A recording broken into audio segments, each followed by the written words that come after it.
Bodybuilders have never given two Fs about health. Bodybuilders are about profit, return on investment. At the end of the day, competing in more shows just isn't returning on investment. Boom!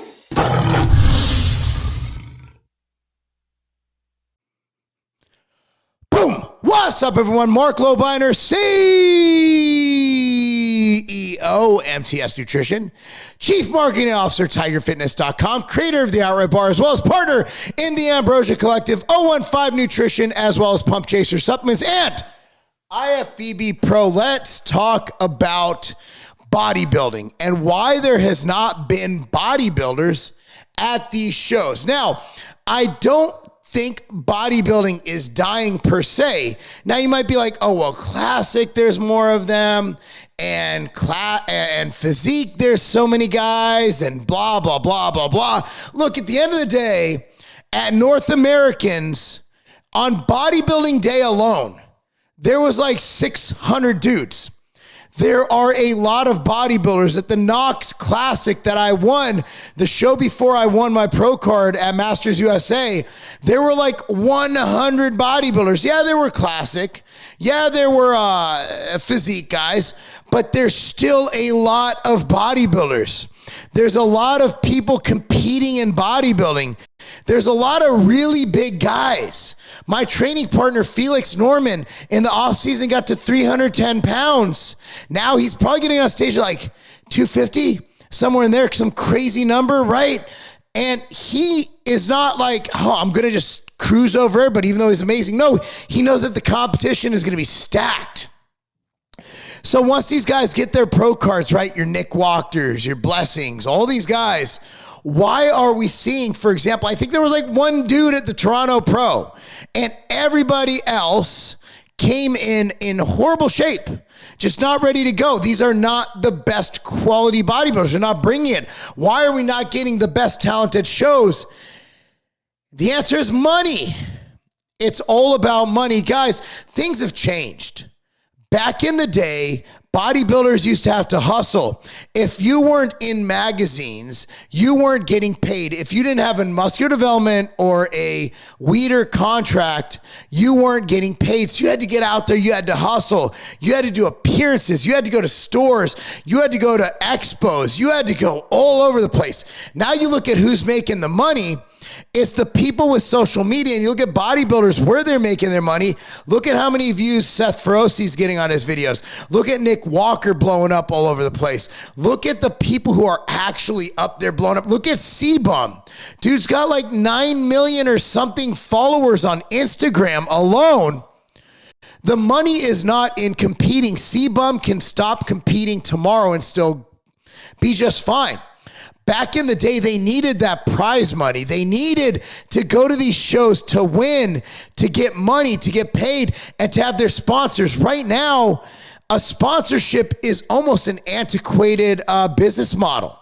Yeah, you do have bodybuilders getting sponsored, and it still happens, but these guys are making money on their own. They're getting smart. They're building their own brands. They're making merch. They're out there making that YouTube money. If they do appearances, it's not at a store. It's their own thing. They're hosting their own events. So once you qualify for the Olympia, or once you get to that level, you pretty much, if you're in the Olympia, why would you do extra shows when, let's say, the prize money's like 10 G's or 20 G's or whatever? Like, you could literally make a good YouTube video, maybe get a good affiliate program. Let's say you're sponsored by a food company or whatever, and you could make that money just sitting at your house, not having to travel around, not having to peak another time. Now, is health the issue? Is it because everybody's dying? I love diet root beer, by the way. It's kind of my vice. I apologize for not drinking my own product, but I really love diet root beer. Besides the point. Look, dude, people take drugs and people want to compete. Bottom line, nobody's been scared by the deaths in bodybuilding. In fact, most of the bikini girls I know who compete take more drugs than me. Nobody cares.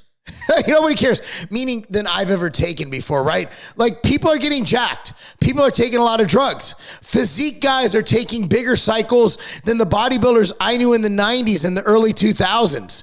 Like it's not like physique is less drugs. It's just different genetics and less squats. I don't fucking know. All I know is that drug culture is still there. It's not about health.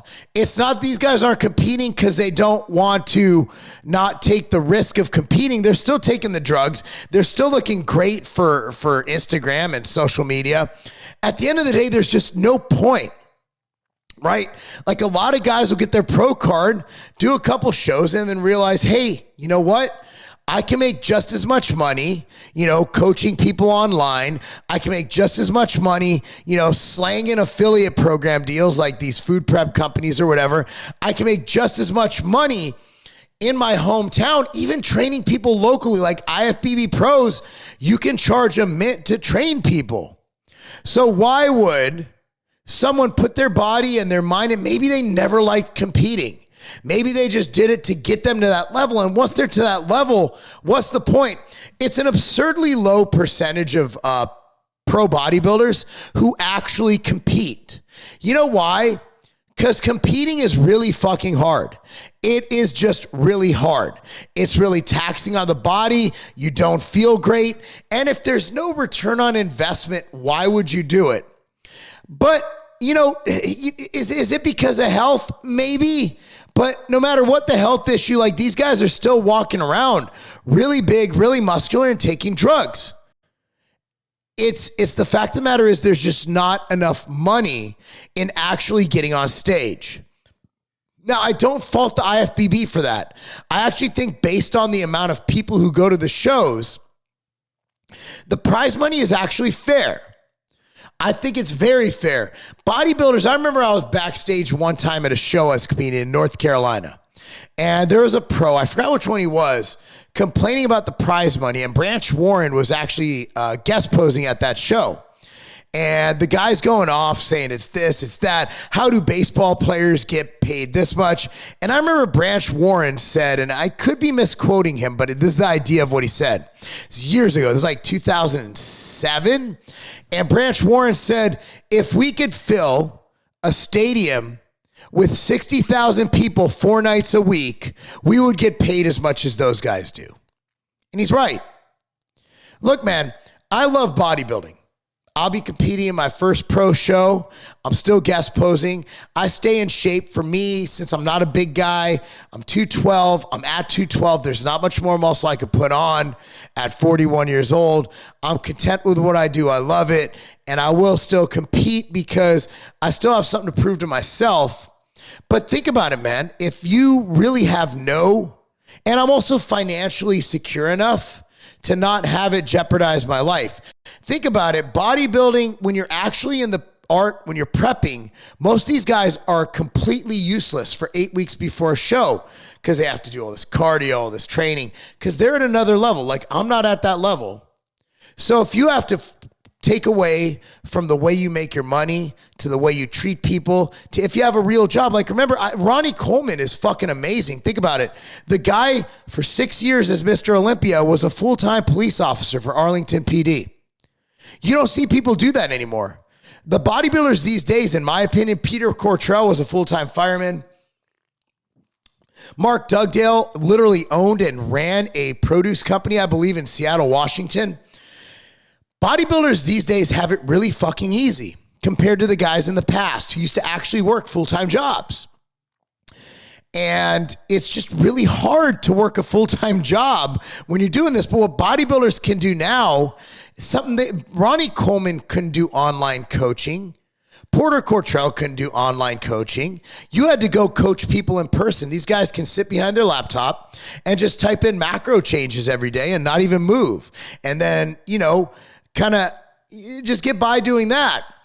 So if you dedicate your time to building your social media, to building your personality, look at Kai Green. Hasn't competed since what, 2015, 2016? Probably making more money now than he's ever made because he spent that time building the brand of Kai Green. Competing can help you, but not like it used to help you. Back in the day when you won a pro card, you knew you were going to get money. You get sponsored, you'd get like, pro card was the key to life back then. Things have changed. It's evolved. So I don't know if we will ever see as many pro competitors, but I'll tell you what, every pro qualifier I've gone to, every local bodybuilding show I've gone to, record attendance, record competitors. So we have a lot of great bodybuilders coming up in the pipeline. But I do see that the pros now just aren't competing. Whatever reason that may be, I think it just might be that there's not that much return on investment. Maybe I'm wrong. What are your thoughts? Comment down below. Why do you think bodybuilders aren't competing? And I don't think it's health. Let me know. Comment down below. Be sure to like this video, subscribe to this channel, click on the notification bell if you have any nutritional supplement needs, buy from tigerfitness.com, including the all new Clash 3D pre-workout. Thanks for watching, guys. That's not a game.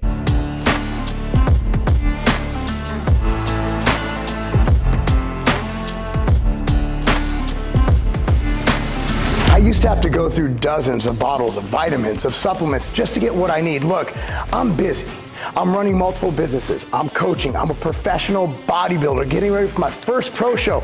I don't have time to sit there and do all that. I gotta go.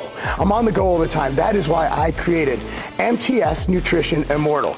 Here's how they look. This replaces dozens of bottles of supplements. So let me tell you exactly what this has. It has probiotics, greens, liver detox, joint support, cardiovascular support, and the most complete multivitamin, multi-mineral supplement ever created. If you have a busy life or you simply want more time to do the things you love and be able to travel by just taking one simple little pack with you, Immortal's for you.